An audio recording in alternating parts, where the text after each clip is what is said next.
What is pre-thinking? Now, as Sai Harish said just now, and some of the others are also saying, it's like predicting the answer.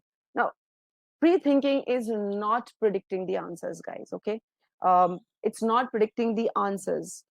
You might think that you are kind of telling beforehand what the answer will be, but that's a distorted, let me put it this way of thinking about pre-thinking. Tell me one thing, guys. How many of y'all have actually faced this, that while you were reading the stimulus, some kind of idea came to your mind? While reading the stimulus itself, some sort of answer suggested itself to you. Like, you were not really thinking of pre-thinking at that point of time.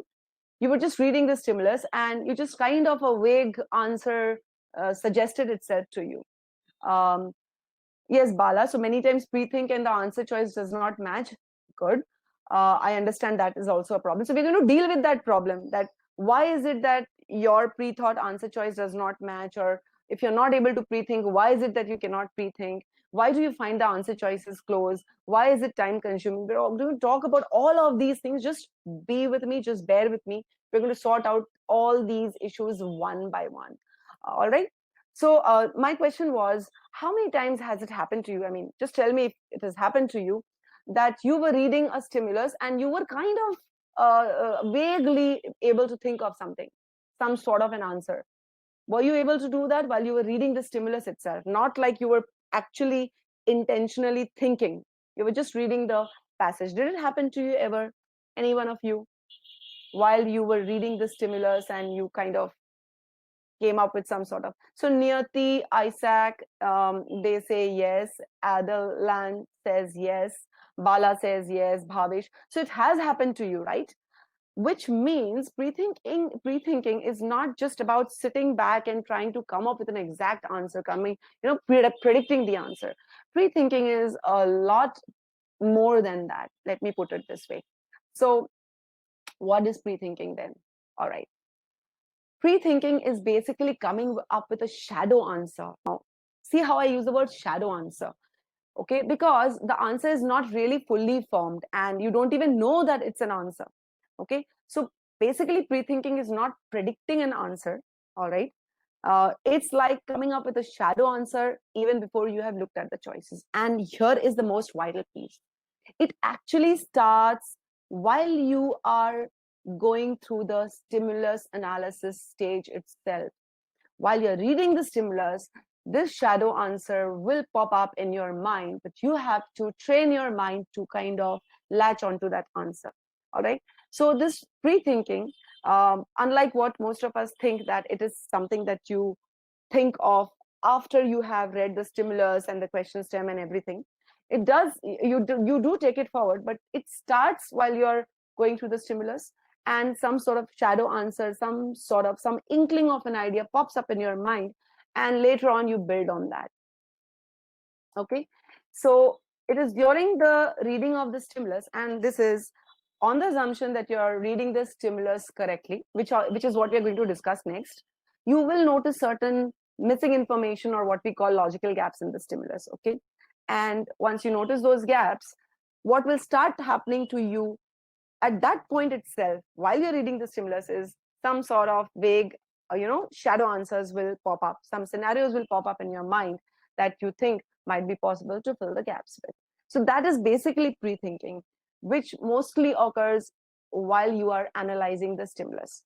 And you carry that forward later on, and you think a little more, and you might come up with an answer.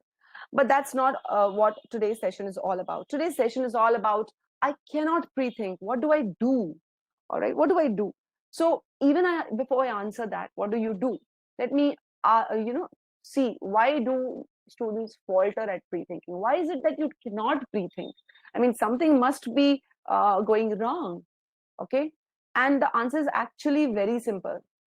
The answer is that you have not analyzed the stimulus correctly. You do not have a crystal clear understanding of the stimulus. And because of that, you are unable to think further. Forget about pre-thinking. You're not even able to think about the scenario there. All right. So the next question that arises is, why are you not able to derive a clear understanding of the stimulus? Isn't it? I mean, you might be thinking she's just popping up questions. Bear with me. I'm going to take you to that spot where you're able to identify why pre-thinking is not happening smoothly and what to do about it. All right. So why are you not able to derive a clear understanding? Now, look at this scenario, and I'm sure this happens to you pretty frequently. All right. What happens is you're in a hurry to quickly complete that question, right? There's always that time pressure. It's an exam, 65 minutes, 36 questions. Often you want to ensure that you have enough time left to cover all those 36 questions. All right. But that's not the right strategy. And Piyush has lovely recordings of seminars where we talk about the strategies that should be adopted. In any case, so there is this pressure that I should quickly finish this question. I should not take too much time. So students just gloss over the passage. All right. Glossing over the passage means you understand some portions of the passage clearly, and then you do not very clearly understand some other parts of the stimulus. You remain confused. There's a half-baked understanding, and you tell yourself, okay, I'm going to get back to this part for clarity later on if when I'm going through the options. Right, for now, let me finish reading the stimulus. Let me quickly go to the answer choices. Okay, that I'm sure you're identifying with all this. This definitely happens or has happened to almost all of you. And then what happens is you go to the answer choices, but you're already stressed under the time bias, and then begins a very tedious journey. Okay, so tell me how many of y'all have undergone this. I'm just going to bring up a poll here, which you can just answer. So just give me a moment. How many of y'all have gone through this scenario, guys? How many of y'all are familiar with this? Oh my God, that's 100% of you saying that you have faced this. So you have come to the right place.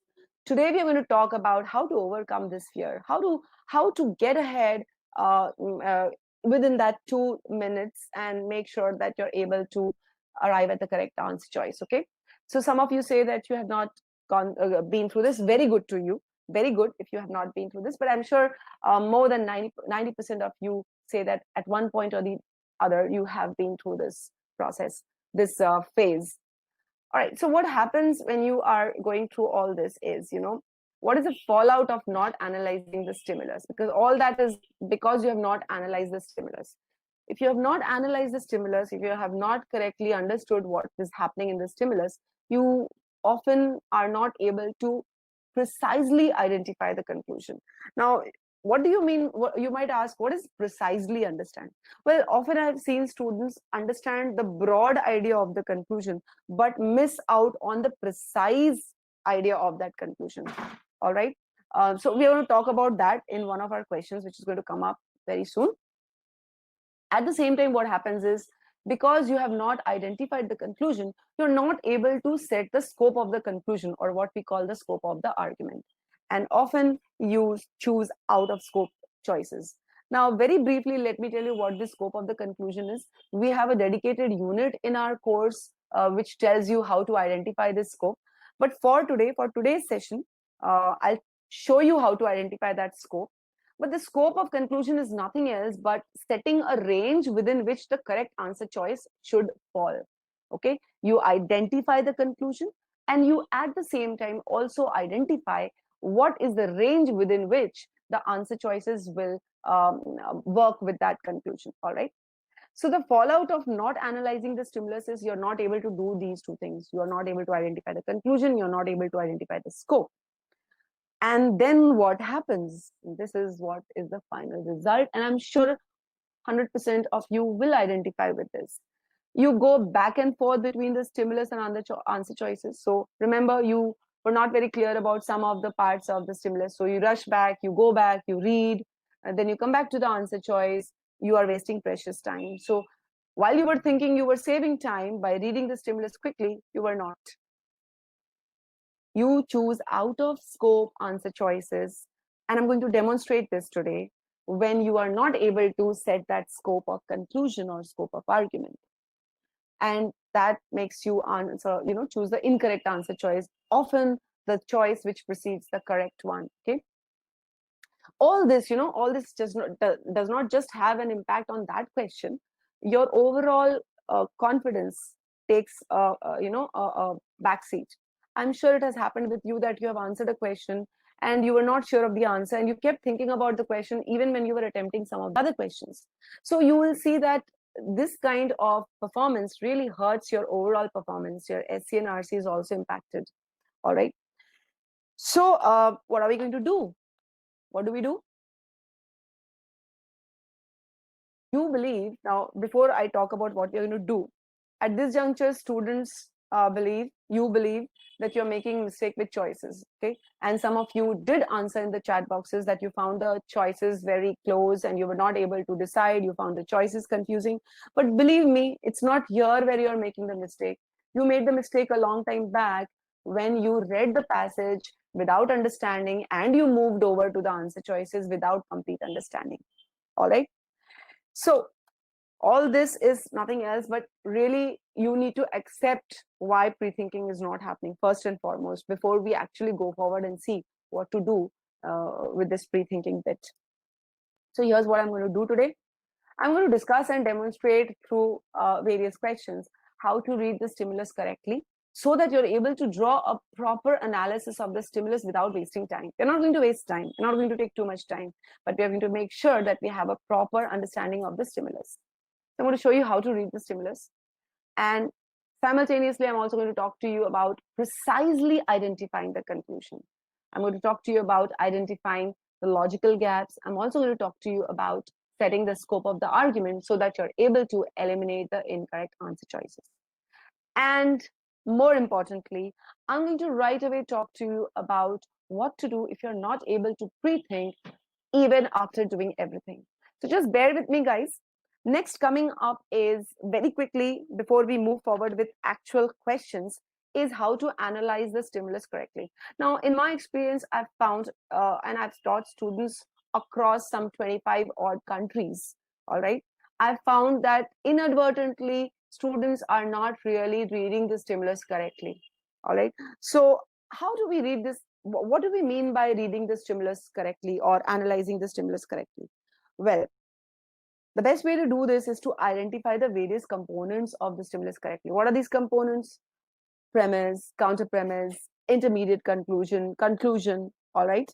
I'm sure you have often been confused between two sentences as to whether it's the premise or the conclusion. There could be two possible conclusions. So which one is the main conclusion? So the first thing is to identify the various components correctly and to follow it up by understanding what each component, what role each component is playing, what is the purpose of every sentence there. Once you do these two things, you are going to be able to understand the structure of the argument, which will help you to eliminate answer choices even if you are not able to pre-think. Yes, you heard me right. Even if you are not able to pre-think, and I'm going to demonstrate that absolutely coming up. So before that, um, you know, this you are familiar with, okay? So these are some of the possible structures of an argument. An argument is primarily made up of two very common components. One, the premise, the given data, and the conclusion. That is the logical deduction that you make based on the given data. So you might have more than one pieces of data. You might have the premise and the counter premise. You might have the premise, intermediate conclusion, and the conclusion. You might have various pieces of information in a single argument. Okay, but you will always have just one main conclusion. So here is a short paragraph. Okay, I want you to read this paragraph, all right, and identify the role or the role played by each of the sentences. Okay, you can have more than one roles played by the same sentence, or different parts of the same sentence could be playing different roles that you will have to analyze. So I'll bring up the poll here for you to choose which is the correct answer for this. All right, but here understand the idea is to identify the components correctly.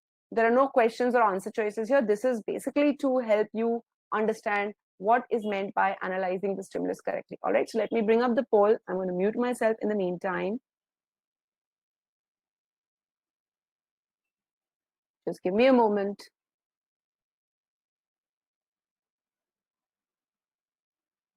So here's the poll for you. go through the paragraph carefully and identify.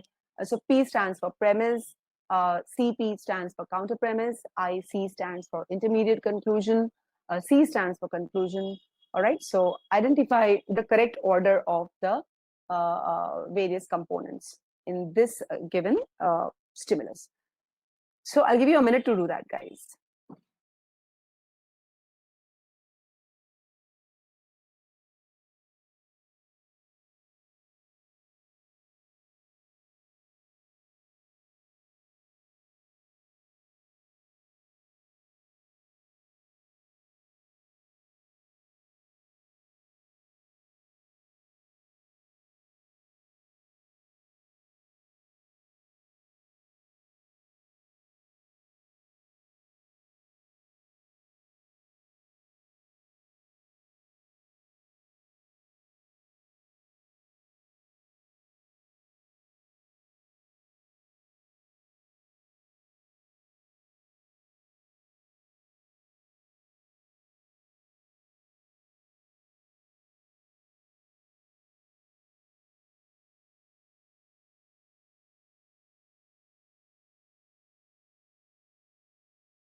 Okay, I'm going to end the poll now. So if you are ready with your answers but have not marked in the marked it in the poll, do so.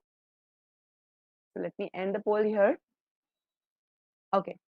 So from what I can see is almost 60% of you have gone with the first choice, 28% of you have gone with the second one, 6% have gone with the third one, and a small 2% each for the fourth and the fifth choices. Okay, I have some interesting questions. I mean, kind of, let me just, so Stricker says it's very convenient to analyze the stimulus in practice, but in the exam it takes up a lot of time, especially when a CR pops up after a tough SCRRC. Stricker, I completely identify with that. All right. Shashank, you can't see the poll because I've just ended it. So never mind, you can put in your answer here in the order that you have chosen. So we're just going to answer this. Guys, learning to analyze the stimulus correctly is a skill that you have to build. So that will take some time, but it won't take you forever. And in the exam, once you have learned that skill while practicing during your learning, your preparation stage, it won't take much time, because you will we will have given you the tools to recognize what is the premise and what is the counter premise and so on and so forth. So Srikar, when you say it is convenient to analyze in the practice, when you're practicing, it means that you're not under that time pressure. Okay, so the time pressure is felt if you're not confident of yourself. All right, tell me guys, how many of y'all who marked the answer choice today right now for this question, all right, how many of y'all were confident? Let me put up a poll. How many of y'all were confident, guys? How many of y'all were confident? And be very honest, because this is about you. This is completely about you. First step in getting better is acceptance. So I have a kind of 50-50. 50% of you were confident, 50% of you were not confident. So guys, I'm sure that this happens to all of us. It used to happen to me before I was able to, you know, understand how this entire thing works. You have to have this skill absolutely pat. All right. So, all right. So Srikar, we'll get to that. Some of you are saying that you know, you're struggling badly and you want help. Don't worry, guys. Just pay attention to whatever I'm teaching today, and I'm sure you are really going to benefit from this. All right. So without wasting any more time, let me quickly show you how to read this. Okay, when you're practicing how to do it, and so you get perfect. The new technologies. So I'm reading the first sentence. Okay, it's a premise because it just provides a piece of information. So far we know that it's just stating a fact. New technologies for the manufacture of paper require significantly less fuel and water. All right, so we're talking about certain new processes for the making of paper, and these processes require very little fuel and water. All right, let's see what the author wants to tell us. Next, the next sentence starts with on the other hand. So the moment you have an on the other hand, you can at least derive this much, that we are talking about another premise. Okay, it's a premise marker. On the other hand, in fact, on the other hand is actually a counter premise marker. All right, it talks about the opposite of the premise. So if the first sentence is a premise, the second one is a counter premise. We'll see further. So on the other hand, the new technologies require a lot of labor. So this sentence is telling us, this segment is telling us a negative fact about the new technologies. It's the opposite of the first sentence, so it could be a counter premise. All right. All right. And this could therefore, now here we have a therefore, and we know that therefore is a conclusion marker. Whether it's the main conclusion or the intermediate conclusion, we'll see, because we know that the conclusion can be anywhere in the paragraph, right? So therefore, the new technologies could offset the reduction in fuel and water costs. So because the new technologies need a lot of labor, probably this lot of labor would be costly, and that could kind of overwhelm the reduction in fuel and water costs. All right. However, now here we have another marker which is contradicting whatever has been said previously. Since, so since is again, so let me just put it this way. Therefore is so far, let's take it as an intermediate conclusion because we haven't reached the end of the paragraph. All right. So the first sentence or the first portion is the premise. The second portion is opposing the premise. It's the counter premise so far. And the counter premise is actually the premise for the intermediate conclusion. Then we have a however. So we know a contrast is about to come up. And then we have another premise marker, since. Since labor is cheap compared to the cost of water and fuels. Now we are being told that labor is not that expensive. Water and fuel costs are higher. So the overall costs, so here we are continuing after however. The overall costs of paper manufacture will likely reduce significantly, which clearly tells us that this is the main conclusion. This is the final thing that the author wants to say. All right. How do we know this? Consider this. The author has first said that the expensive labor could offset the reduction. And finally, he says that no, the overall cost will probably reduce significantly. So we've got to look at the sentences that are supporting this final conclusion. And then we can see that there are some segments which are not really supporting this. All right. So we can clearly see that premise 1 and premise 3. All right. Premise 1 here and premise 3 are basically supporting the main conclusion. Whereas premise 2, which is basically the counter premise actually. All right. Premise 2 supports the intermediate conclusion here, and it is actually the counter premise for the main conclusion. It's the counter premise for the main conclusion. So those of you who chose choice 1, very good. All right. Is this clear to all of you guys? And can you see it doesn't take very long? Is this clear to all of you? Let me just quickly put a poll here. Just give me a moment. Is this clear to all of you guys how we quickly analyze the stimulus? All right. So I want you to put this kind of understanding when you're analyzing the stimulus. It might sound simple, but consider this. How many of you all really do this? How many of you all tell yourself, okay, here I have a fact. Okay, here this fact goes against this fact. How many of you all tell yourselves that? Think to yourself. Okay. All right. So let me now bring up the first question. Now I want you to, the question that I'm going to bring up, I want you to solve it the way you solve it normally. All right. And then I'm going to demonstrate what to do if you cannot pre-think. So hold on to that, guys. Hold on for that that wonderful way of solving a CR question, even if you are stuck at pre-thinking. All right. So I'm going to bring up the question. Give me a moment. Here is the question. It's an official question. I'm going to give you exactly 2 minutes because that's what we are aiming for, right? Here you go. I'm going to mute myself and bring up the poll for you guys.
You have 10 more seconds, guys.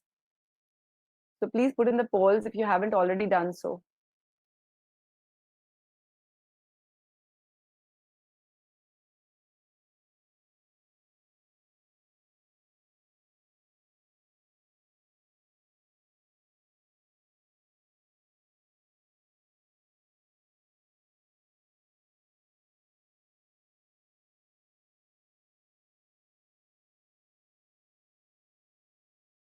To end the poll. All right. Okay. So how many of y'all, again, let me ask this question. How many of y'all were confident about this, when you were marking the answer choice? How many of y'all were confident? Just answer a yes, no in the chat box, guys. How many of y'all were confident?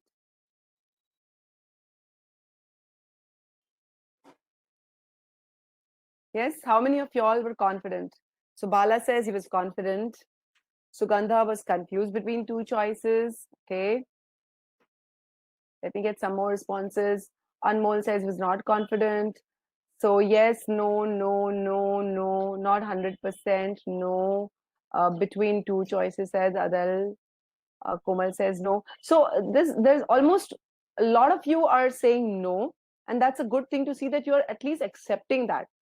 Okay, now I'm going to show you a method which will really increase your confidence in marking such correct kind of answer, when solving such questions. Okay, so because in that 2 minutes, guys, I understand that reading the stimulus correctly, pre-thinking and analyzing the answer choices is a tall order, but trust me, done the right way, it can be achieved.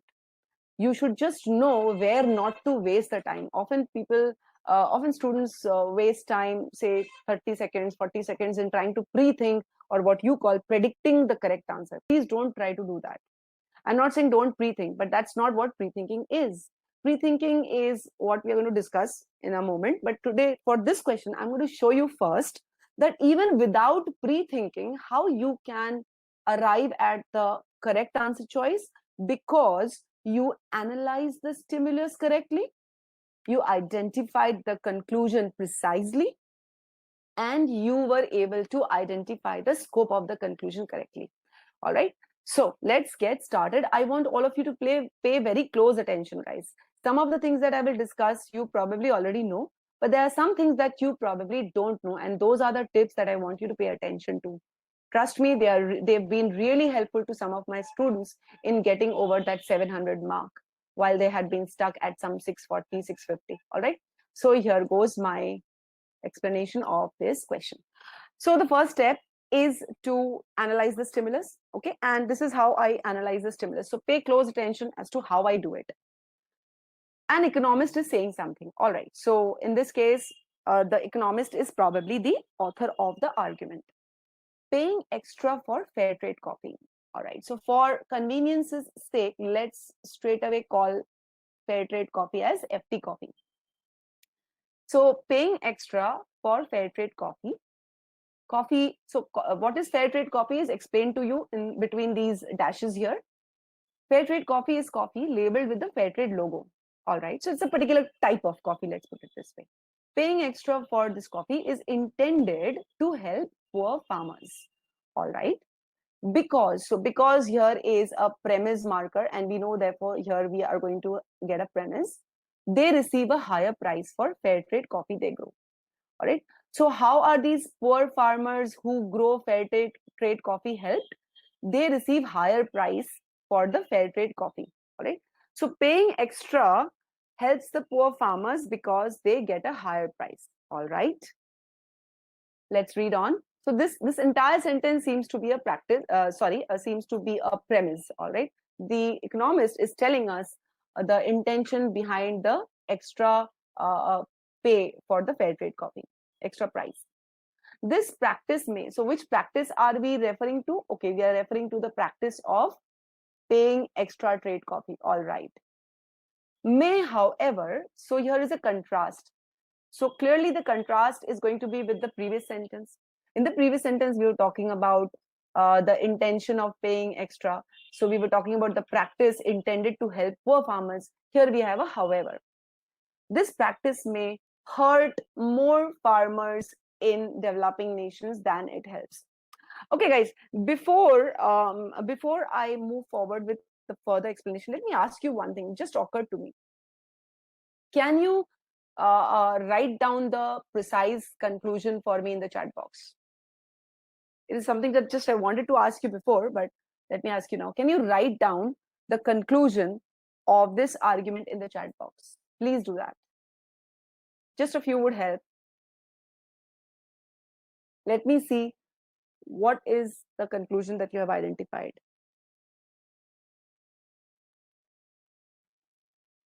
Yes. I want you to write down a proper sentence in which, so I want you to write down in your words what is the conclusion. I want you to write down in your words what is the conclusion. And you will see the difference it makes, you know. Let me see. I'm waiting. Okay. I'm sure you guys are framing the conclusion. So let me see how you're framing it and what is the conclusion according to you.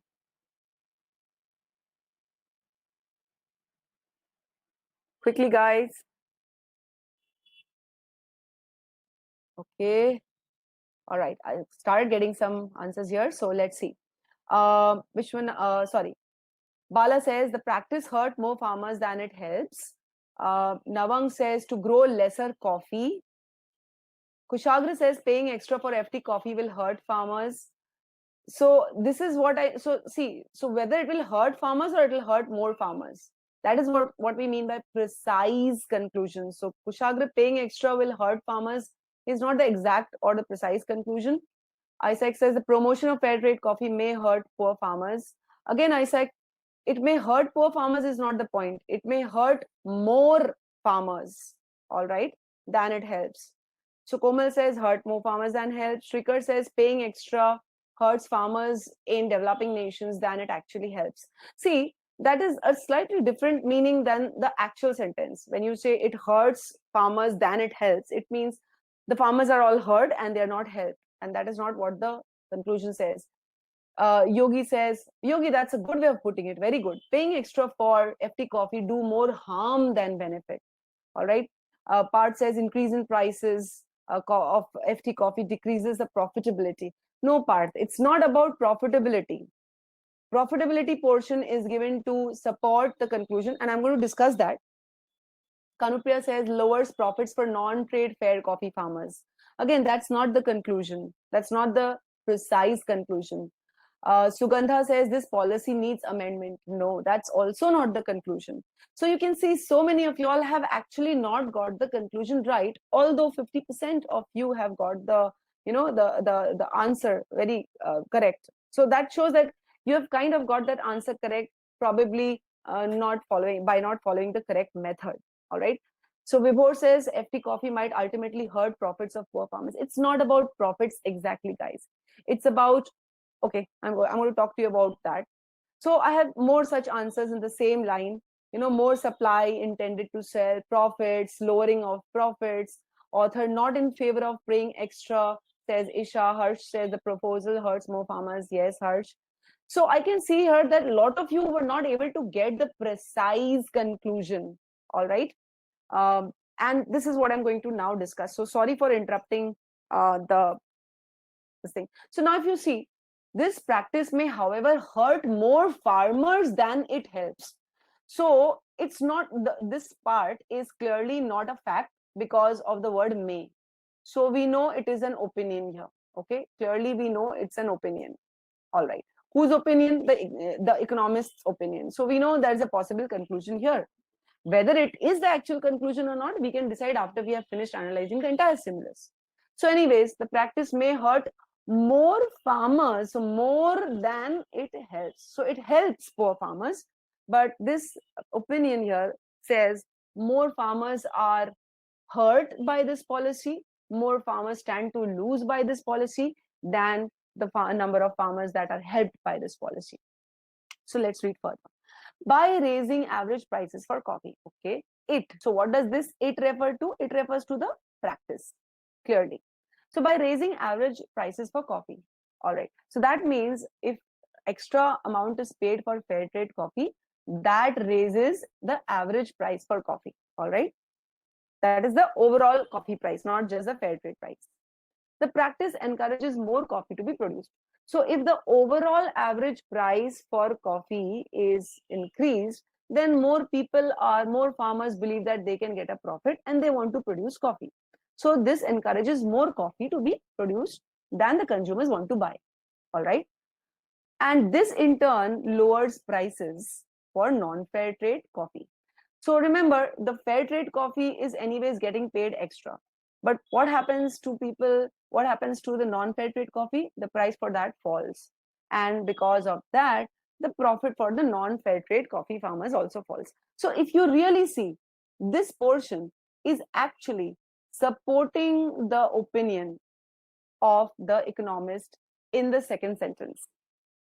So clearly here, the conclusion is paying extra for fair trade coffee, the practice, which is supposed to help poor farmers in developing nations, may hurt more farmers than it helps. Now, what did I mean by precise conclusion? The precise conclusion is more farmers are hurt by the policy than are actually helped. All right. So this is the conclusion, and we've got to basically evaluate or justify or judge this conclusion. So now what is going to be the correct answer choice for me? Now I'm going to set the scope of my correct answer choice, or what we call the scope of the argument.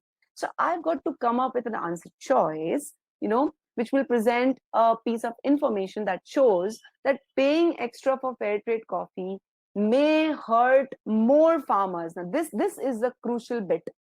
This is the scope of my conclusion. My correct answer choice must do this. It must tell me clearly that the practice may hurt more farmers than it helps, or it must tell me that it may not hurt more farmers than it helps, since it's an evaluate question.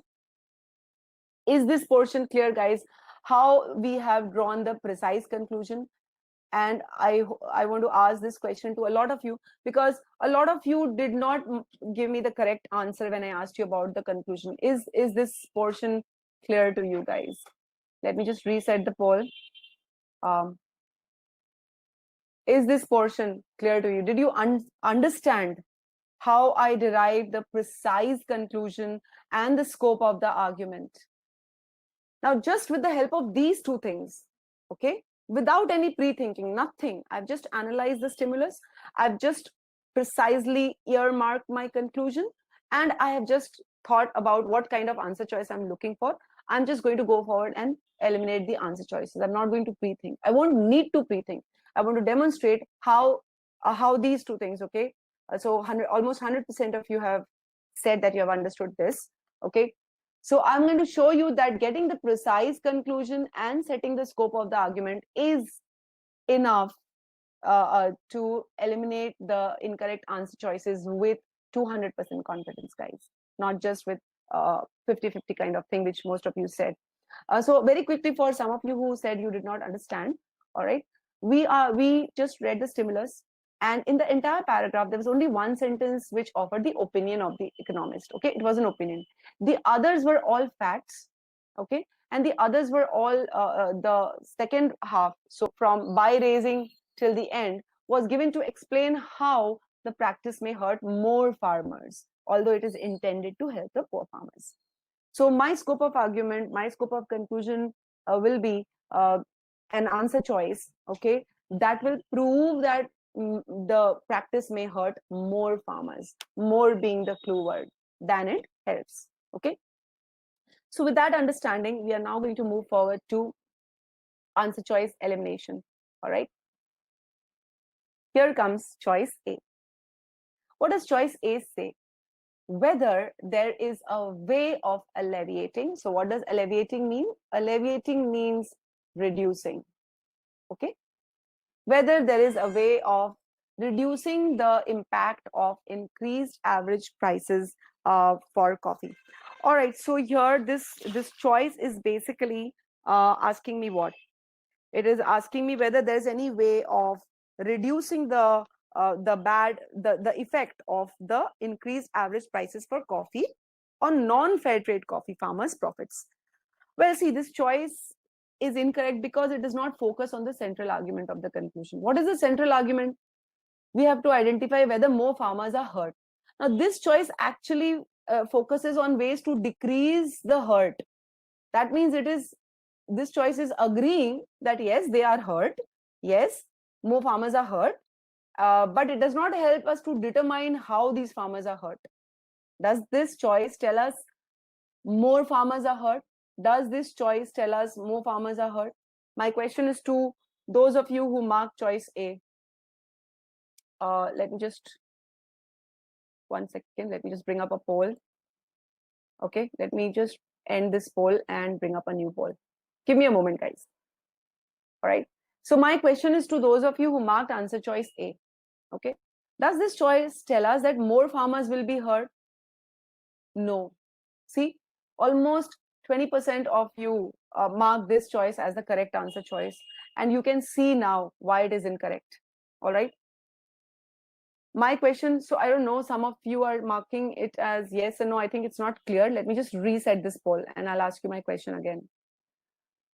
So my question is to those of you who marked choice A as correct.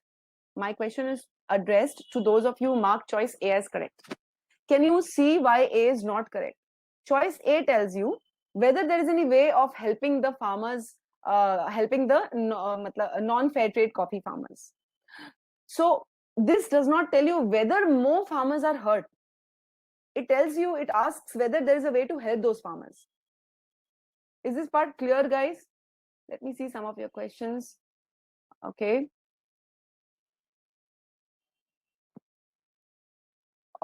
Any questions on this? Anybody who's not understood this?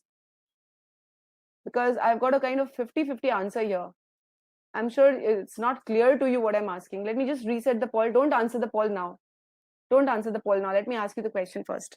So, okay, now I've got the correct answer.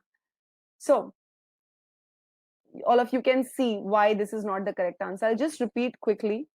All right. This choice is asking me whether there exists a way of reducing the harm caused to the non-fair trade coffee farmers. My scope of conclusion was not whether the harm can be reduced or not. My scope of conclusion was whether more farmers are hurt by the practice. All right. Great. Thank you, Stricker. So let me move to the next. So that is why A is incorrect, guys. And you can see you did not have to pre-think in order to eliminate this choice. All you needed was a crystal clear understanding of the conclusion and a crystal clear understanding of the scope of your argument. You know what kind of choice you're looking for, and this choice is completely out of scope. Let us now move to the next choice. Choice B. What proportion of coffee farmers in developing nations produce fair trade coffee? Now, there was a question one of you asked. Let me just, okay, Bala was asking this question, all right?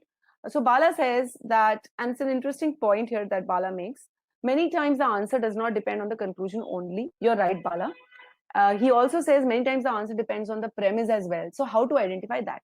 Great question, Bala. Now, let's see. In this case, I have identified that I need to check out an option which will tell me more farmers in developing nations are hurt. Okay, more farmers. So it's about more farmers, right? The number of farmers. More farmers hurt than helped. This choice. So when I look at this choice, I remember that my conclusion was about the farmer numbers. This choice kind of hints at that. So it's worthwhile to check out this choice. The question is, what proportion or what percentage of coffee farmers in developing nations produce fair trade coffee? So the answer to this question can be twofold, right? Let's say a very low proportion of coffee farmers, the total coffee farmers, produce fair trade coffee. So let's say out of 100% coffee farmers, 100 coffee farmers, only 5% are producing fair trade coffee. The rest 95 are producing non-fair trade. So clearly a very huge number will be hurt by the practice, right? And that makes us believe more in the conclusion.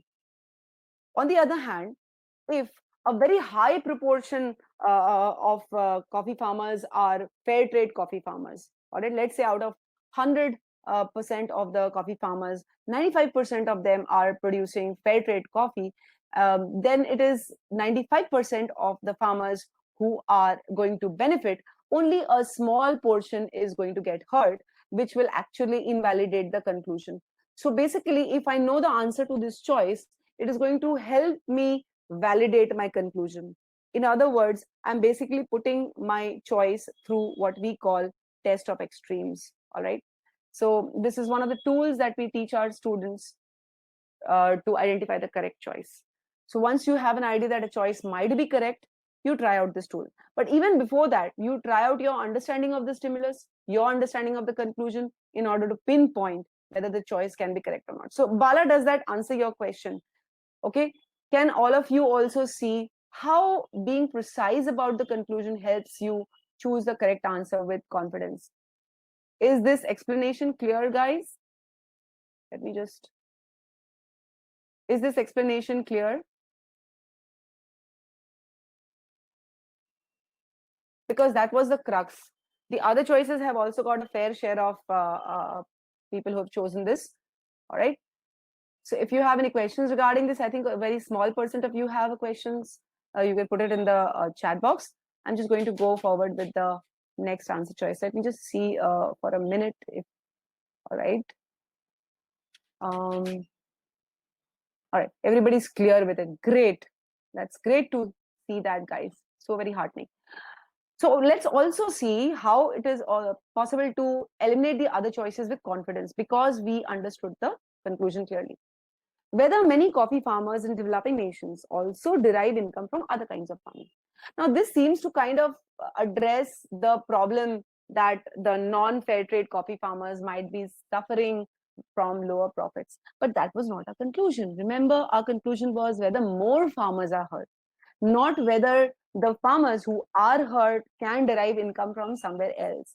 Okay, so therefore this choice is also out of scope and incorrect. A small proportion of you did mark answer choice C as correct, and I hope you can see why it is not correct. It doesn't actually tell us whether more farmers are going to get hurt. It simply tells us that the farmers who are already hurt, okay, already hurt are the non-fair trade coffee farmers. It tells us whether they have some other income or not. Well, whether they have some other income or not is not going to tell me whether more farmers are hurt, more coffee farmers are hurt. Let me move to choice D.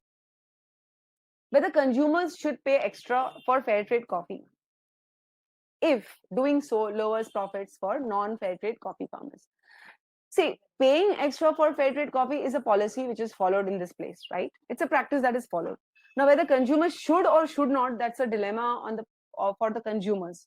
All right. If it's a state policy, then this dilemma is out of scope of the argument. That is not what we are supposed to validate, whether it is correct for the consumers to pay or not. Even if we get an answer to this, that yes, it is correct, yes, the consumers should pay, no, they should not pay, it still won't tell us whether more farmers are hurt by this policy or not. And therefore, this choice is also correct. You can see as we're going along that just that precise understanding of the conclusion is helping me eliminate each of these choices. See, okay, let's look at E.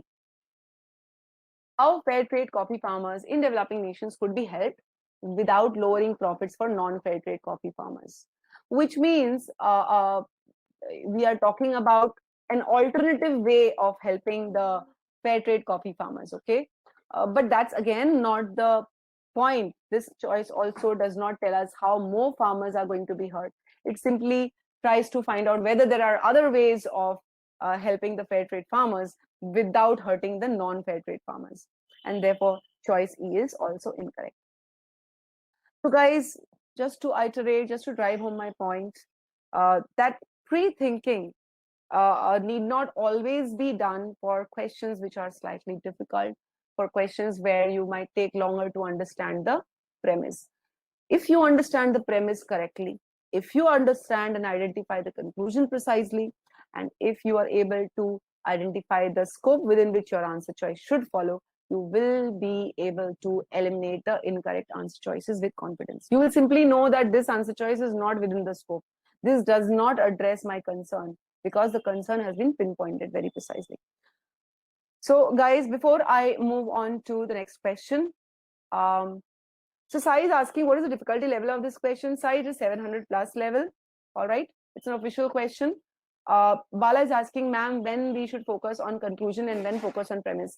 Bala, you focus on premise and conclusion when you're reading the stimulus. That is the point.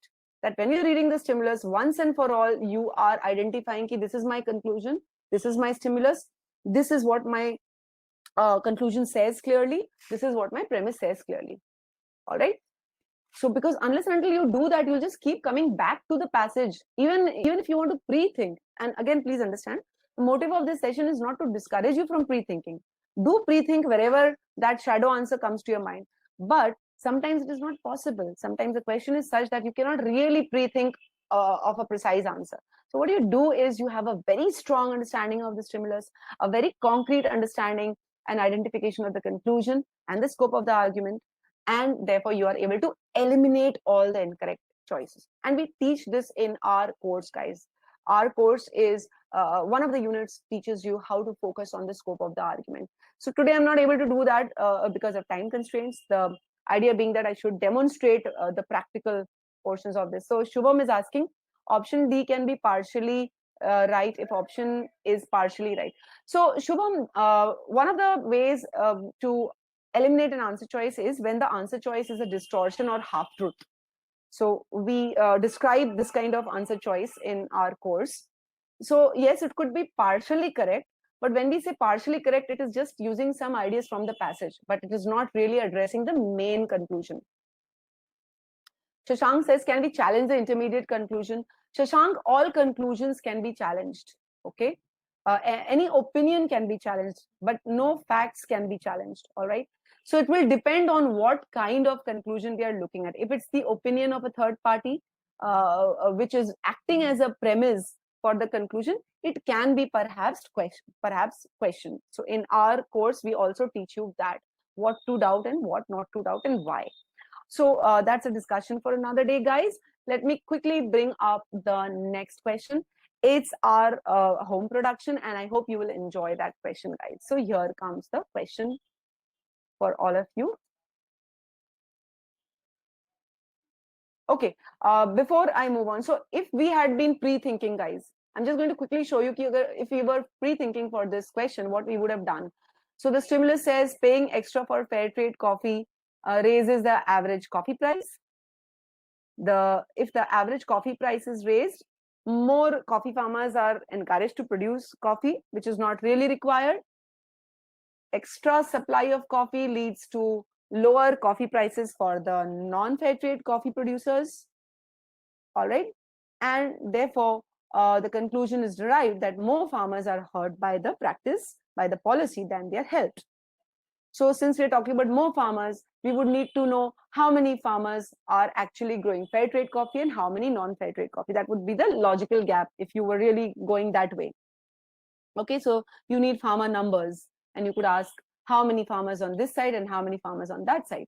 And then the thing that we actually did is laid out here. So the evaluate question would be, what is the percentage of farmers, or what is the number of farmers growing fair trade coffee, and or what is the number of farmers growing non-fair trade coffee, and so on. So this would be the pre-thinking, but you can see without doing all of this also, you were able to eliminate the incorrect answer choices. And that is the power of proper stimulus analysis. Anyway, so I'm not going to discourage you from thinking.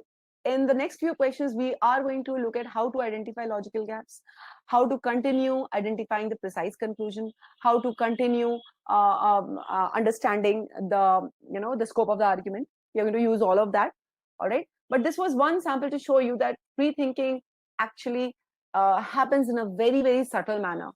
Pre-thinking is also a part of your stimulus analysis in that sense. So here comes the next question, guys. All the best. This question is also a 700 plus level. So I hope you really enjoy this question. You will get exactly 2 minutes for answering this, and I'm going to mute myself while you go ahead with it.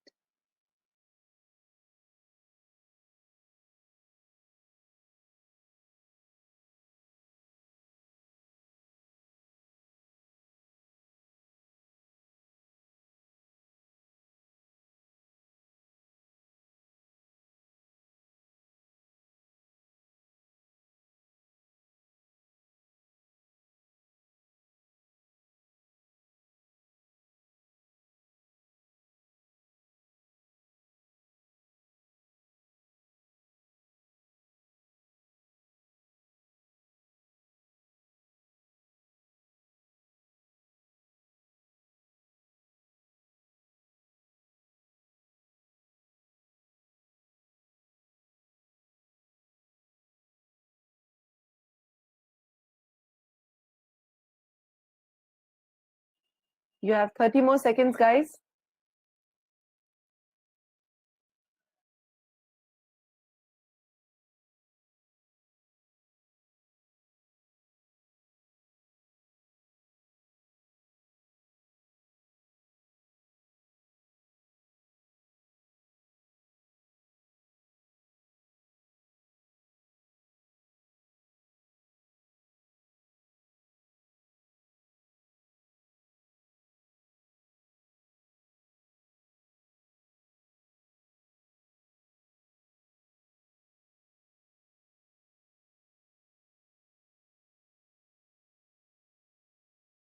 All right, I'm going to end the poll now, guys. So if you have your answers ready and are haven't just filled in the poll, do so, please.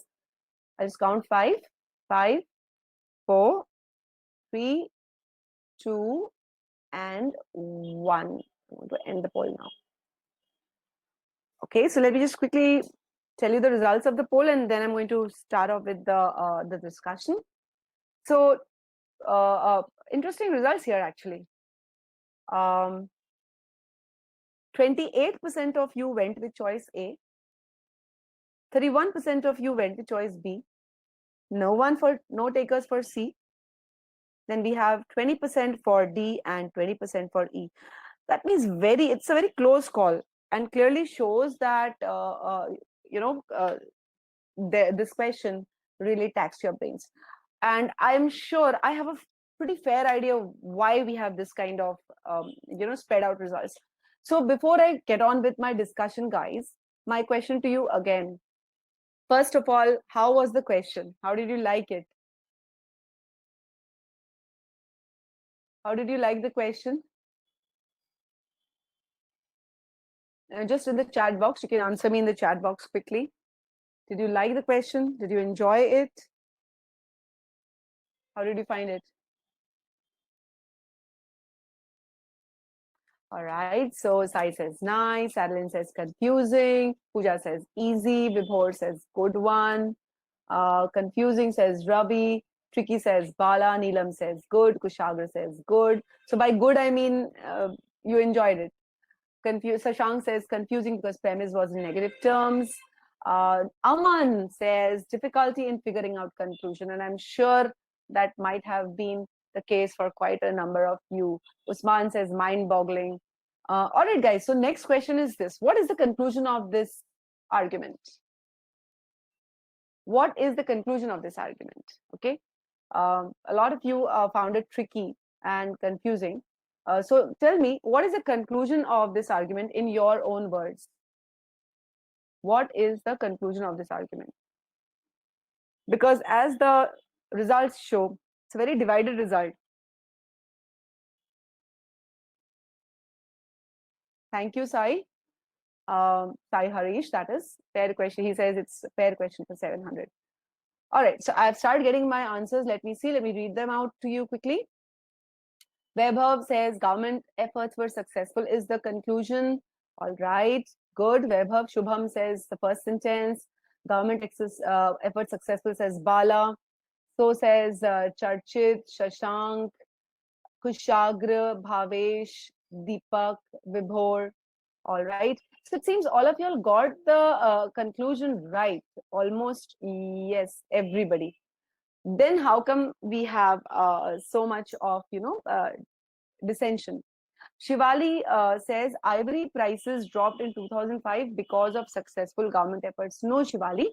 The dropping of the ivory prices is mentioned to support the conclusion that the government efforts were successful, and I'm going to discuss about that. All right. Again, Kalp says the price of ivory was the conclusion. So the price of the ivory portion is basically not the conclusion. Ashwin says price would not have increased significantly. See, the conclusion is not about the price, and we'll see how. So let me start by bisecting my paragraph. Now, in this paragraph, the interesting thing is there is no conclusion marker. All right, and many such passages I have seen in GMAT where you don't have a distinct conclusion marker, and sometimes it's not easy to identify the conclusion. So let's read this. Government efforts. So government's the efforts that the government made to curb, that means to stop the poaching or hunting of elephants, primarily for their ivory tusks. All right, so the elephants were mostly hunted for their ivory. So the government's efforts to stop the hunting of such elephants was a success in 2005. Now, when you just read this sentence, it's a past event, and one is led to believe that this is probably a fact or a premise. All right. So right away, I don't think anybody thinks that this is the conclusion. But when you read further, if clearly, now I have a if here means there's a condition that is being offered. Let me read this. If the efforts had not been successful, so this portion is basically to support the idea that it was a success.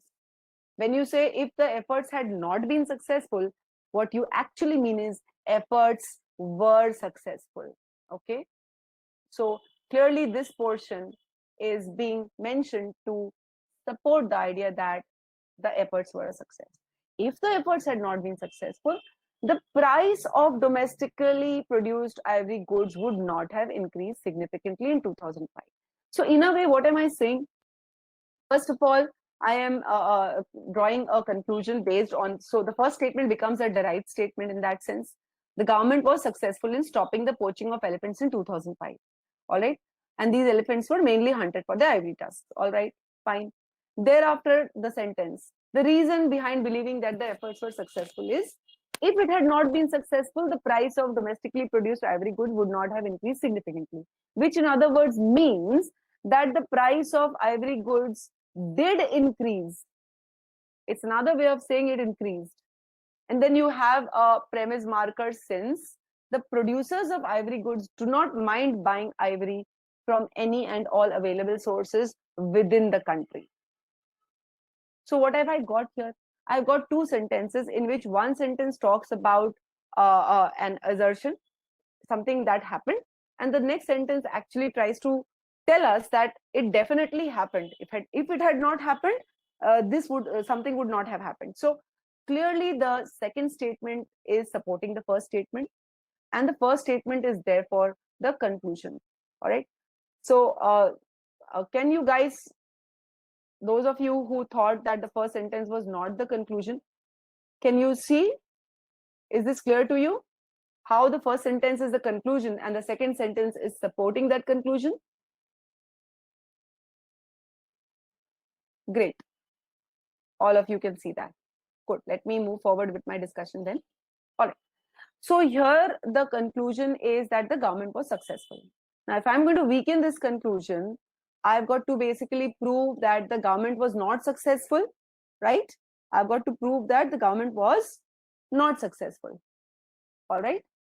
Therefore, my scope of argument would be any new piece of information that shows that the government was not successful in stopping the poaching. All right. One supporting factor given here is price of ivory goods increased. All right. So it seems to indicate that the supply of ivory probably fell, and that was because the poaching also reduced. So anyways, with this understanding of the stimulus, let's move to the pre-thinking in this case and see if we can identify the logical gap. So prices for domestic goods increased. All right.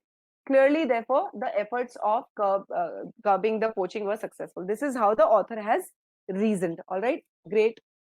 We have to weaken the idea that the efforts to curb poaching were successful. So we've got to prove that it's not successful. All right.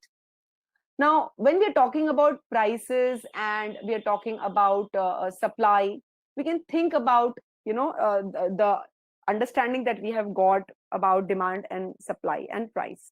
All right. We can apply that here because clearly the idea is about prices. So you can think about how price is impacted.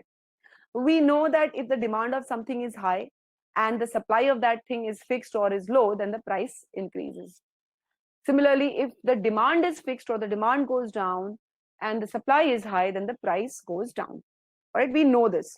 So clearly, poaching of elephants for their ivory tusk will add or maintain to the supply of ivory. Okay, since producers are willing to buy from any and all sources. Understand? So the idea was that if elephants are being poached, then ivory supply is there. Okay. If ivory supply is there, then the price of ivory goods would not have gone up. So this would keep the prices from rising. Great. What is given? The author makes the connection that the supply must have reduced significantly by curbing poaching to raise the prices. All right. So here the author has clearly assumed that the poaching must have been reduced significantly because of that. All right. So what is our scope of argument? Our scope of the argument is any choice that shows that the efforts were not successful. So the weakener would be any statement that shows that the supply in the country of ivory from poachers, mind it, the supply of ivory from poachers was reduced. It was reduced because we already have the price of domestic goods increasing, but it was not because they stopped poaching. So we've got to come up with a choice which shows that the poachers continued poaching. All right, the poachers continued poaching. Is this clear, guys? Is this portion absolutely clear to all of you? Let me reset the poll and ask you this question. Is this understanding of the stimulus clear to all of you? Great. Very good. So it seems this portion is clear, and then now we've got to see how there was such a divided poll about the correct answer choice. Let me just quickly see. Somebody's asking a question. All right, let me just look at some of the questions here and see if you're asking anything. Okay, Chikar says not all answer choices talk about impact of government efforts, hence choices may have differed. Well, Stricker, for difficult questions, the answer choices will not be very direct. So you've got to understand the stimulus very clearly and very carefully. All right. Let me just look at. Okay, what is so Isha is saying? What is the statement after since showing to us? Now, after since is giving us a piece of information about fact. It's telling us that the producers of ivory products. So the prices of ivory products have gone up. It is telling us that these producers they are ready to buy the ivory from any source within the country. So indirectly it's saying they are also buying, they are ready to buy from poachers. All right. Okay, great. So Bala says it is clear now, not before. Good, Bala. Now I hope you can see why it is very important to read the stimulus carefully. All right. Shashank, is it clear now how the last part about after since is connected? Neelam, Shashank, is it clear to you guys? All right. Let me just quickly explain it once again. I think so. See, since means it's a premise. Why is the author giving that information? Think. Why is the author telling us that the producers of ivory products are ready to buy from any source? Any source means it includes poachers. Okay. The last part does not show that the supply is same, Shashank. It says that they are ready to buy. It does not say that it is readily available. Okay. So you've got to be very careful when you're examining those parts. These producers are ready to buy it from anywhere, but it's not telling us that it is the supply of ivory is readily available. So we've got to see that. Is all this clear to you guys? Let's move forward. Yes, Sai. So see, Sai says he missed within the country. It's very easy to miss small pieces of information, guys. But in my experience, I've seen that GMAT does not waste a single word. All right, let me quickly move to the next portion here. So with this understanding, we've got to move to the answer choice elimination. Poachers started getting a significantly better bargain abroad for their ivory in and around 2005. If they started to get a better bargain, clearly it means that they would start selling abroad. Okay, it hints that they might have started selling abroad. All right, and that could have reduced the ivory supply but not reduced the poaching. Okay, this choice tells us that could, one second, sorry guys, it tells us that this could have, 1 minute, could have reduced supply, all right, but not the poaching. If they are selling the ivory abroad and not in the country, all right, that means they are still poaching. Okay, so clearly this casts a doubt that the government's efforts to curb poaching was a success. It tells us that perhaps it was not a success. It's simply that they had found another place to supply their products. So this is the correct answer choice. Okay, it tells us that the poachers are still poaching, but they are not selling within the country, and therefore choice A is correct. Just 28% of you got that right. So I hope those of you got it right for the right reasons. Is this clear, guys? This explanation, is this clear? Let me just put up a poll, and then I'm going to move forward with the rest of the answer choices. Is this clear to all of you? How choice A is correct? Great. 100% of you. That's great to know. Okay. All right. So let's now look at the other choices, why they are incorrect, because it was the other choices had a fair share of pickers. Let me put it this way. The demand for ivory products, primarily decorative items, suddenly shot up in 2005. All right, so here they're talking about some particular types of ivory products. The demand shot up following a countrywide fashion trend. Now, when the demand goes up, price rises. So this choice does tell us that the price could have risen because the demand shot up. All right, but does it tell me by itself that the poaching reduced? Okay, increase in demand by itself does not prove that the supply had increased or decreased. 31% of you marked this as the correct choice. Can you see this, guys, where you went wrong? Because this is clearly telling us that the reason the prices shot up is that the demand shot up.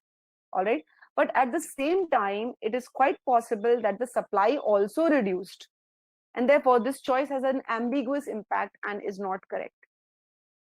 All right, we already know that it is not only the demand which makes an impact on the price, right? So those of you, 31% of you marked choice B as correct. My question is to those of you who marked choice B, are you clear why it is incorrect? Are you clear why B is incorrect, guys? Great.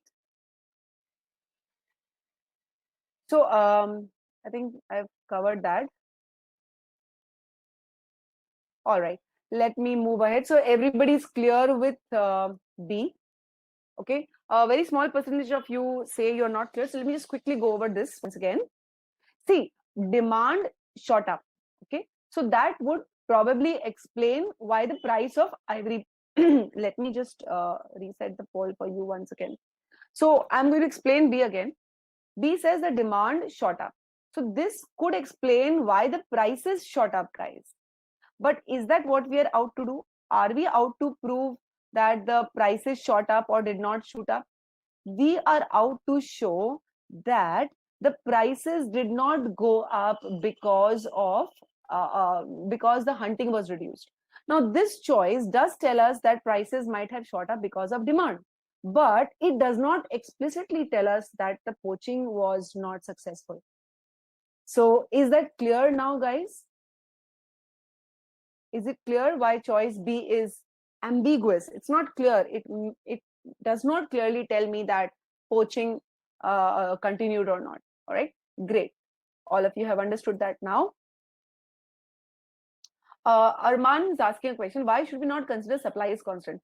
Arman, that's the whole point. The efforts to curb poaching, successful or not successful, it leaves a doorway open for the supply. All right, we cannot take it as constant. All right. So Shaza is asking a good question. We eliminate B because it talks about the demand instead of supply. Shaza, yes, it does not address. That's a good way of looking at it. It does not address the issue of supply. It leaves it open. Okay. So it is quite possible that the demand also shot up and the supply reduced. It is possible that the demand shot up but the supply did not reduce, and so on. Ashwin says he's not clear with choice A. See, Ashwin, what you have to understand is the poachers continued poaching, but they stopped selling within the country. All right. If you see, the passage clearly says the producers of ivory products, they buy within the country. All right. From the poachers within the country. So clearly here, choice is telling us that these poachers are now selling outside the country. If they are selling outside the country, it means they're not selling within the country. What it also says is they are continuing to hunt. That is how they're getting the ivory. So good, very good. I can see some of you are really now, your minds are opening up to the various ways of thinking. So see, I'm sure all of you are realizing that proper understanding. Many of you are telling me that you missed within the country. Many of you are telling me that you missed this portion. So see, if you miss out anything in the premise, okay, you're bound to choose the incorrect choice. All right, let me move to choice C. Choice C, nobody chose, so I'm not going to dwell on this. All right, it simply tells us that poachers became more powerful, but it doesn't tell us whether they continued to poach or they did not continue to poach. All right, so I'm not going to dwell on C much. As I said, nobody chose C. Let's look at D. In 2005, poachers identified a unique and untraceable technique of hunting elephants. This choice indicates that the poachers became better equipped, but does it tell us that they were successful? It is possible that they became better equipped, but still the government was able to stop their poaching. I mean, we are talking about the technique of hunting.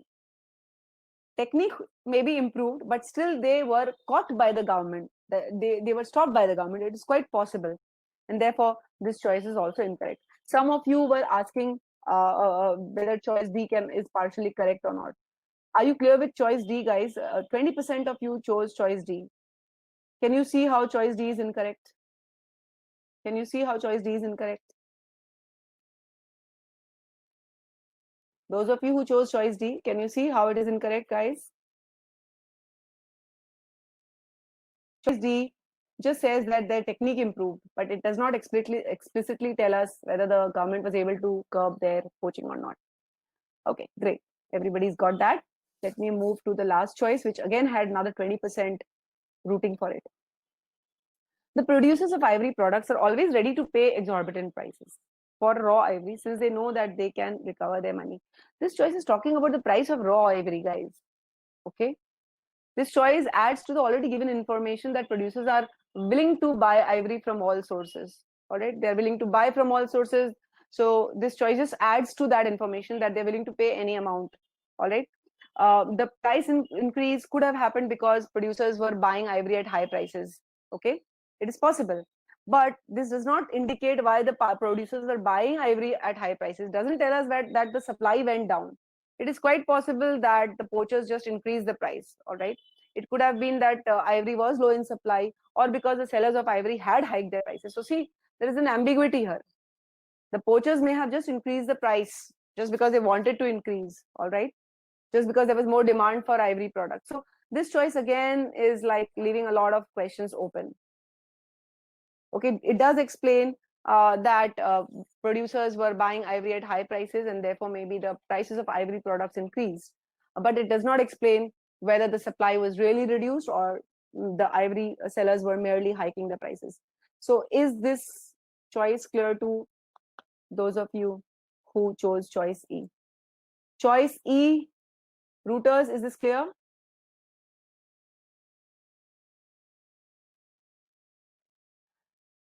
So Bhavesh is asking a question. In choice D, the improvement in technique would have maintained the supply. Bhavesh, it has to explicitly tell us. It just says the technique was improved, but whether despite the improved technique, the government could have been successful in stopping the poachers. All right. All right, great. So everybody's understood this, and that brings me to the next question. Let's quickly go to the next question. This is another beautiful question, guys.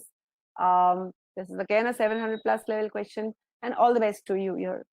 This question is a good example of showing you how to spot the logical gaps. So I'm just going to mute myself and bring up the poll.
Another 30 seconds, guys.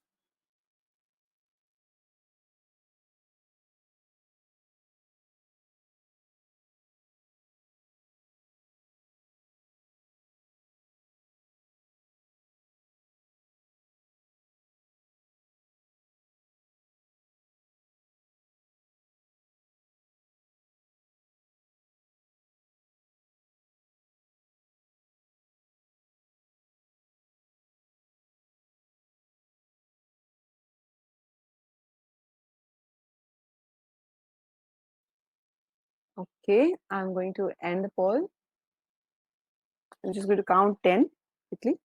10, 9, 8, 7, 6, 5, 4, 3, 2, and 1.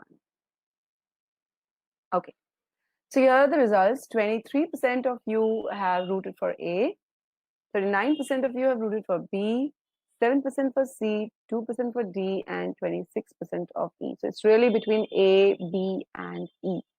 Okay. Very quickly, what is the conclusion here, guys? Very quickly, what is the conclusion?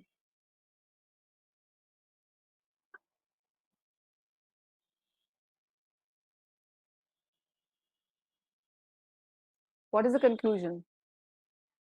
I just want you guys to put in your conclusions and then hold on to your questions, because once I discuss this question, things will become clearer to you. So, what is the conclusion of this passage?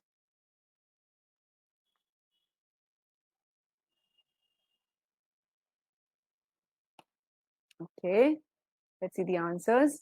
Shaza says locations will not stay vacant for long. Niyati says locations will not stay vacant. Adelan says new store will open. Okay.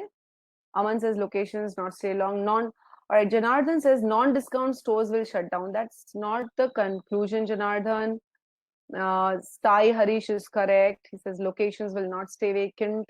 So is Charchit, Arman, Soumya, Kanupriya, Sashank. So most of you have got that right. Location will not stay vacant for long. All right. Good. Great. Now, with that understanding, let us now see where things went wrong, because you've got a kind of division over A, B, and C. So in this case, guys, there's one more question. Since most of you have identified the conclusion correctly, why has that Colson's thing, okay, why has the Colson fact been provided here in this passage? Why do you think the information about Colson's has been provided? Why do you think the information about Colson's has been provided?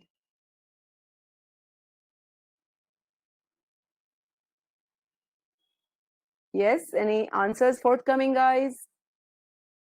So the author talks about Corville's central shopping district. Aishwarya, okay, good, Kushagra. It's an analogy. Yes, Bala, to support the conclusion. Sai Harish says illustration. So I assume you're saying the illustration for the first example. Kanupriya says support the conclusion. Absolutely. Adeline says example. So basically, it's offered as a parallel. Let's put it this way. Learn to recognize such structures. That the Colson's example has been provided to put a parallel, an analogy, a comparison, a similar example, says Vishwanath. Very good. Okay, let's quickly analyze this passage and be done with it. Although the discount stores in Gorville's central shopping district are expected to close within 5 years. So what we are saying is the discount stores in Gorville, okay, they will close within 5 years. And why will they close? Competition from another discount department store. Okay, so discount store will close because of competition from another discount store, in that sense. All right. And then they're saying that although this will happen, so right away we have a conclusion here, a contrast here. Those locations will not stay vacant for long. Which locations? Where the discount stores will close. Okay. So I want all of you to pay very close attention, because a lot of you got this question wrong. So see where you went wrong. All right. If you pay attention right now, you will be able to follow. So understand the situation. You have a place called Goreville. Over there, discount stores are expected to close within 5 years. Why? Because they won't be able to compete with another discount department store. This will happen. But the author is saying those locations, so where these discount stores close, those locations will not stay vacant for long. All right. So this is an opinion. This portion is an opinion here. Okay. In the 5 years since the opening of Colson's, now suddenly we are talking about another, this time non-discount department store, Colson's. So let's see. In the 5 years since the opening of Colson's, a new store has opened at the location of every store in the shopping district that closed because it could not compete with Colson's. So when Colson's came up, within 5 years of that, the other stores, okay, the other stores that could not compete with Colson closed, and a new store opened in every location. So the way a new store opened in every location when Colson's came, similarly, a new store will open in every location when the discount stores close down. So there's a parallel there offered. Okay, clearly here, therefore, the conclusion is that the location of the discount stores that are expected to close down will not stay vacant for long. Okay, the locations will not stay vacant for long. That's our conclusion. Clear on this? All right. So I want you to understand the scenario, what is happening here. What is happening is, if you understand the thought process, what we are saying is that there are these two places, Goreville Central Shopping District, and there's another place where Colson's opened. It's not given that these two places are in the same place. All right, they might not. So we are talking about what is expected to happen in the coming 5 years. All the discount stores in Goreville will close because of spendless discount store coming up. So discount stores closing because discount stores coming up. They are giving you a parallel that Colson's, when it came up, then it was a non-discount store. Then there were stores which closed because they could not compete with Colson's, and in the place of those stores, new stores came up. So anyways, the conclusion is that the locations won't stay vacant for long, because that's the only opinion we have in the paragraph as such. Okay. So we have to prove that the locations of the discount stores that are expected to close down might stay vacant for long, since it's a weekend question. This is what we have to prove. Therefore, our scope of argument will be any information that shows that the vacant lots might remain vacant. So when you are examining the choices, your correct answer should actually tell you that the vacant lots might remain vacant. Is this clear, guys, so far? Is this clear? Let me just put up a poll here. Hold on. Is this explanation clear to all of you? The conclusion and the scope. All right, great. Let me quickly move to pre-thinking. What are the logical gaps? See, we were told that discount stores will close when another discount department store has come up. Okay. All right. But in Colson's case, we don't know that the stores that closed because of Colson were what kind of discount stores. So clearly there's a gap here. What kind of stores closed down because of Colson's? We don't know that, right? We simply know that when Colson's, a non-discount department store, came up, then there were many stores which could not compete with Colson's. But we are not told what are these stores alike. But high chances that these discount stores, it's highly unlikely that discount stores would close. Why? Colson's is a non-discount store. So a discount store will not close, logically speaking, because of a non-discount department store. All right. So highly unlikely, I'm saying, but that's a logical gap. We don't know what kind of stores closed down because of Colson's. All right. We also don't know what kind of stores replaced the stores that closed down because of Colson's. So in case of Colson's, we don't know two things. We don't know what kind of stores closed, and we don't know what kind of stores opened in the place. All right. But it is quite unlikely that discount stores would come up. It's quite likely rather that if the stores that closed because they could not compete with a non-discount department store, then the stores that would come up probably would be discount stores, because they would be able to compete with Colson's. All right.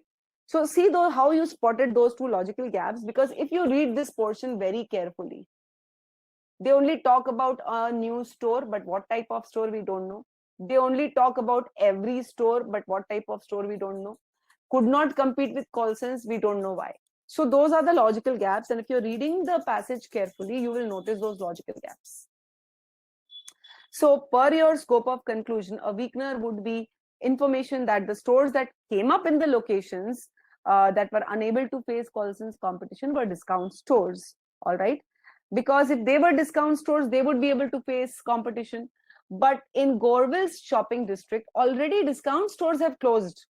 So there is no point that non-discount stores will open up in the places, and therefore the locations might stay vacant for long. That's what we've got to prove, right? So is this clear, guys, to all of you? Is this clear? Are the logical gaps clear to you?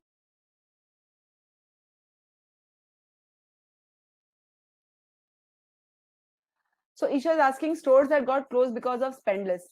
Isha, it's given that stores that will close down because of spendless, all right, they are discount stores. Right at the first sentence, although the discount stores in Goreville closed as a result of competition from spendless discount store, all right. So Shaza, we've got to prove that the locations will not stay vacant. We've got to prove that the locations will stay vacant for long. Okay. So how will the location stay vacant for long? A discount store is closing because of a discount store. So what can open in its place? Will a non-discount store open? No. Okay, because it won't be able to compete with a discount store. So if we prove that in Colson's case, only discount stores opened up so that they could compete with Colson's, then we will be able to show that very little chances of any stores opening up in the vacant lots. Got that? Yes? Shaza, did you get that? Isha has got it. Shaza, did you get that? Great. Okay. So let's move to the answer choice elimination now. Choice A, many customers of Colson's are expected to do less shopping. Now, a lot of you chose this as the correct answer choice, guys. Think about it. First of all, we don't know whether Colson's is next to this Gorville Central Shopping District. But understand one thing, Colson's is a non-discount department store. So if many customers of Colson's are going to shop less there and they are going to shop more and spend less, what does it mean? It means that discount stores are in demand. Okay, but this passage is not about the competition between spendless and Colson's. If Colson loses many of its customers to spendless, then indirectly we are confirming that other discount stores will also lose their customers to other discount stores, or non-discount stores will lose their customers to spendless, because Colson's is a non-discount store. So therefore choice A is out of scope. Okay, the issue here is very clearly that the locations will stay vacant for long. That's what we've got to prove. Is this clear, guys? Choice A, is it clear to all of you? Let me just reset the poll. Choice A, clear to all of you? Choice A, clear? The issue at hand is not who is going to shop at spendless. The issue is, will other stores open in place of the stores that close because of spendless? Okay, everybody's got that. Let me move to the next one. I think there's a question here. Let me just quickly look at that. All right, great. Choice B. Choice B was the most popular choice, and this is in line with pre-thinking. Okay, stores that came up, the stores that have opened in the shopping district when Colson's opened have been discount stores. All right, but in case of Gorville, discount stores are closing, so nothing else can really open in their place, and therefore this choice really weakens our conclusion that the locations will not stay vacant for long. It kind of shows that locations might stay vacant for longer. So choice B was the most popular choice, but a very small percentage of you chose that. Let's see. The number of shopping stores in the central shopping district doesn't make any difference. All right, it's irrelevant totally. The passage is already telling us they are all expected to close down. All right, all the discount stores are expected to close down. So how many stores are operating currently? It doesn't matter, and therefore choice C is incorrect. D. Over the course of next 5 years, it is expected that Goreville's population will grow at a faster rate than it has. This kind of somehow seems to suggest that we are talking about more people will be there.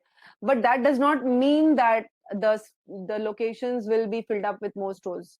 Those locations went empty because the stores could not compete. So those locations will only fill up if we have stores that can compete. So this choice is absolutely, if at all it supports that the locations vacated by the closed shops will not remain closed for long. If the population is going to grow, then it is quite possible that more shops will open up. So if at all, this choice actually strengthens the conclusion, not weakens it. All right. Let's move to, so can you see how it strengthens? Okay. Many stores in the central shopping district sell types of merchandise that are not available at Spendless or Colson's. So these are different, some other stores which are, we don't know that these many stores are what kind of stores, whether they are discount stores or non-discount stores. So we don't know whether these stores are going to close or not. And therefore, this does not have any impact on the conclusion and is not the correct answer choice. Okay, clear on that, guys? Ready to solve one more question quickly? That's a very, the next question, the last of this session is a very, very interesting question. Isha, is it clear how B weakens? I've explained that.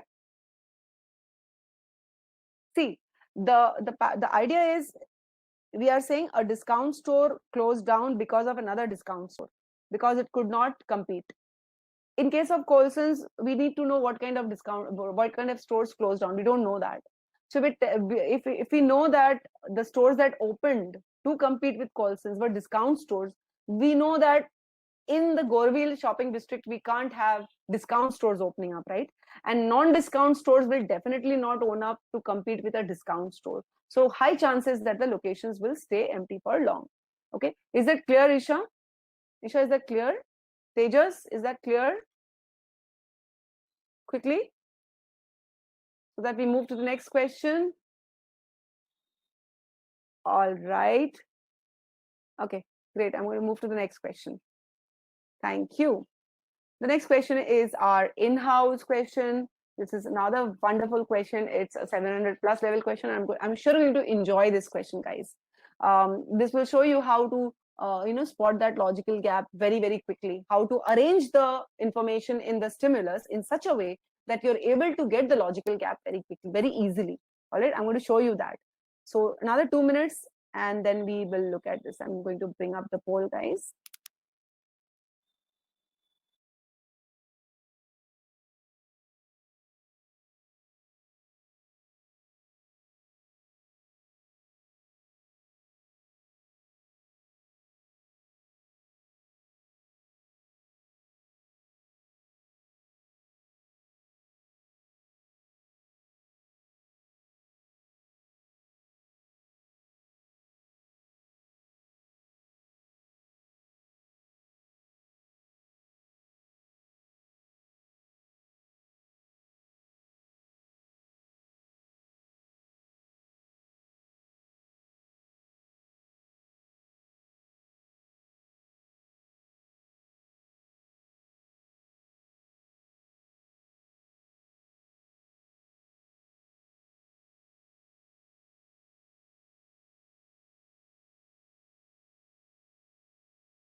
All right, guys, another 10 seconds. Sorry about the late waking up call. Waking up call.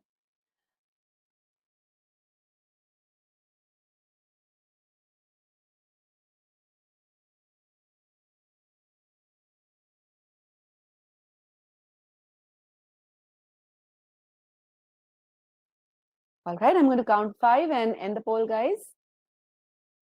5, 4, 3, 2, and 1. How was the question, guys? Quickly. Did you like it? Did you enjoy it? You've got to enjoy solving these CR questions, then you are going to get into the groove. Did you enjoy solving the question? Usman, you can give me your answer here. I'll check it out. So Isha liked it. The others also enjoyed it. Sashank says tricky. Sai says didn't seem difficult, might be deceiving. Okay, cool. Let's get on with, let me see quickly what the polls say. So the polls actually show that it was confusing for a lot of you. So 34% of you have chosen B. Nobody's rooted for A. 6% C, 24% D, and 34% E. So it's really between B and E, and let's get going. Now, the purpose behind solving this question is to show you how to sort out when you are looking at confusing pieces of information.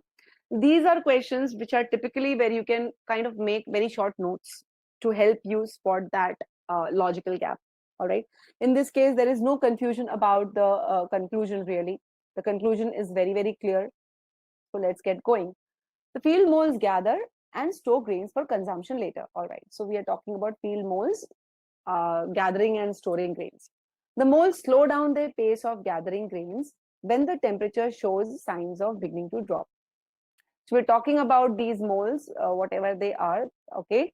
They reduce their speed of gathering grains when the temperature shows signs of beginning to drop, means it hasn't dropped yet, but it's showing the sign that it's going to drop, all right? They quicken their pace. So these moles, they hurry up. Again, they start to increase their speed when the temperatures begin to rise, all right? But slow down again when the temperature of the place where these moles thrive reaches its peak. Oh my God. So by now I know that I've got various times when the pace increases and decreases. All right. So at this point, I could quickly kind of make short notes. All right. And I'm going to show you how I'll make those notes. So for the time being, let's talk about. So we are talking about the moles reducing their pace when the temperature begins to drop. They increase their pace when the temperature begins to rise. All right. So here we have slow down,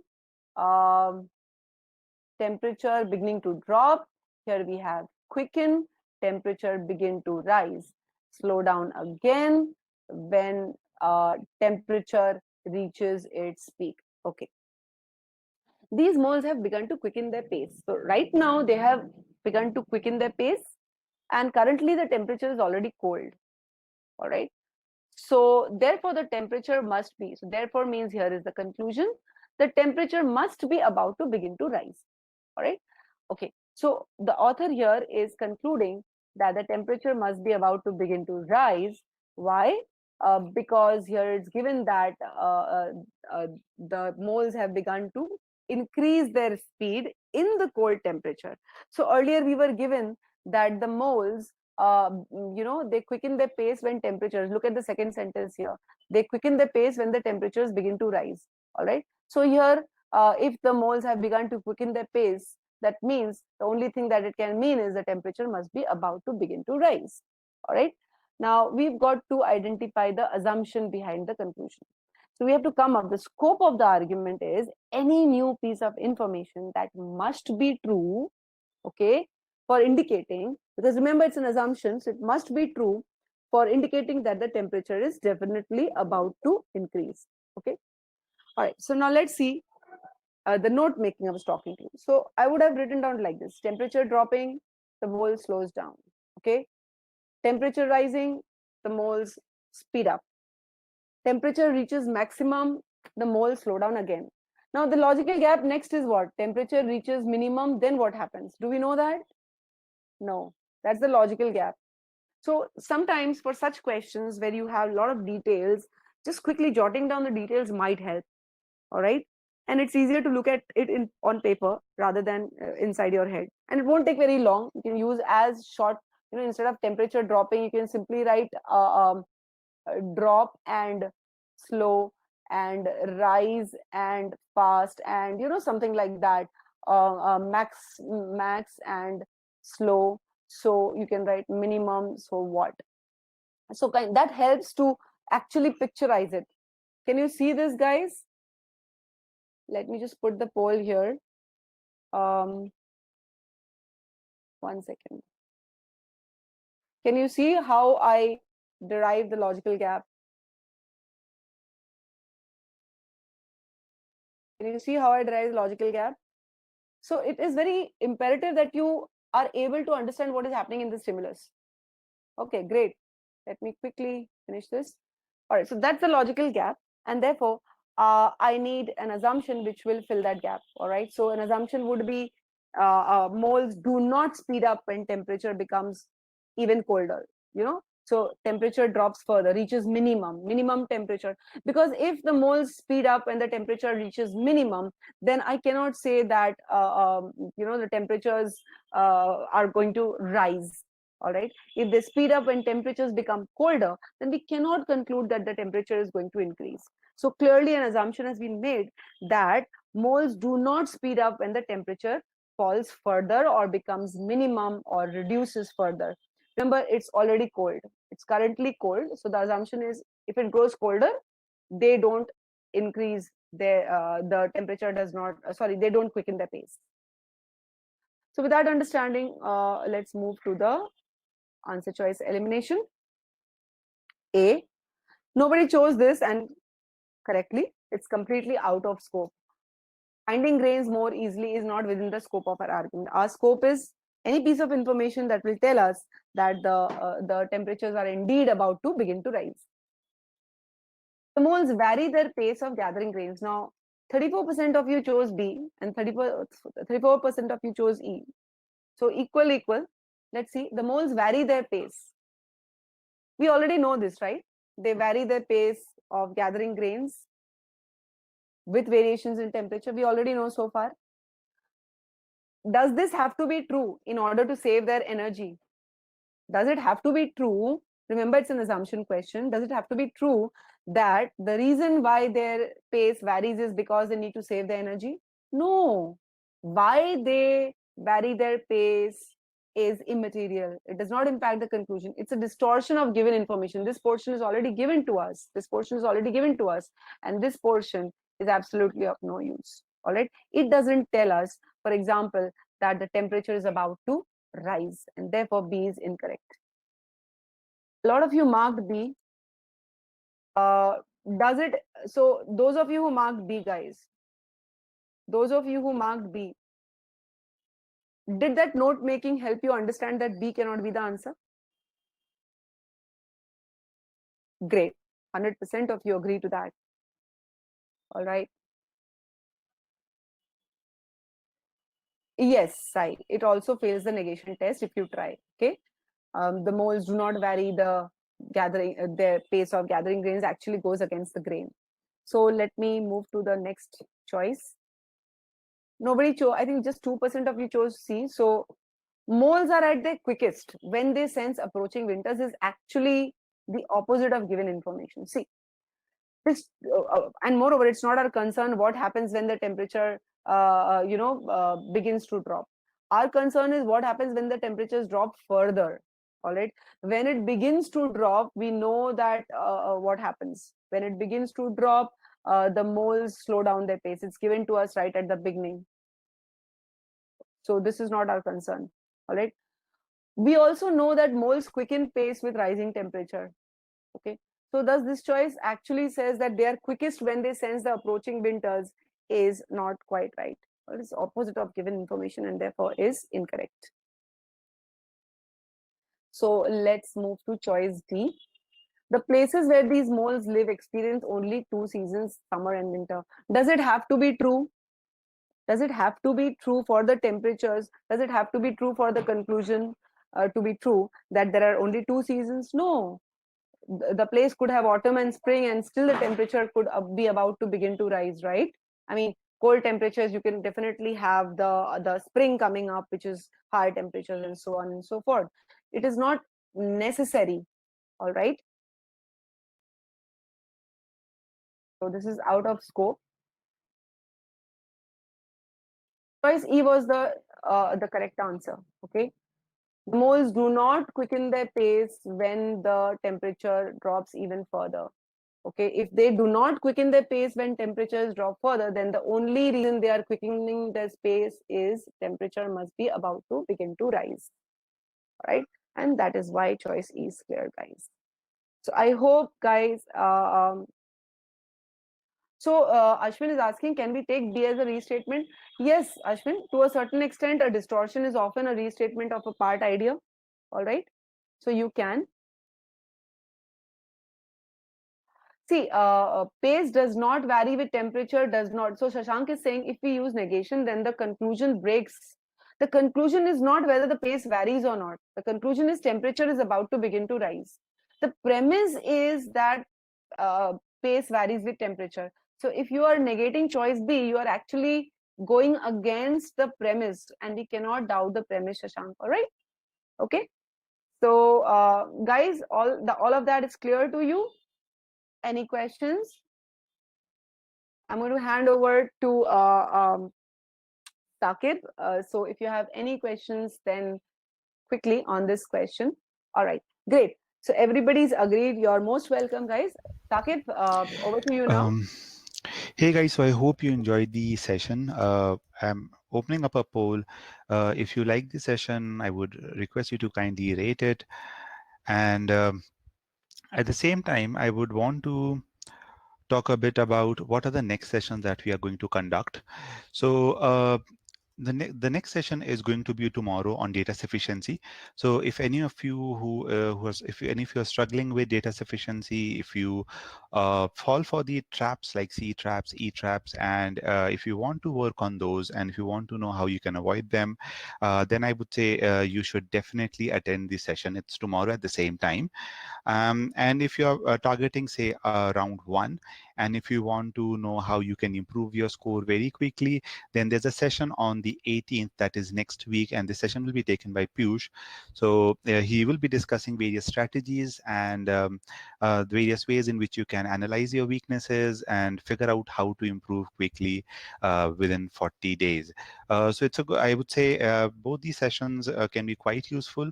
I've seen people facing a lot of problem in data sufficiency. So I would highly recommend all of you to attend this session. And also, if you're looking for certain strategies, definitely attend the session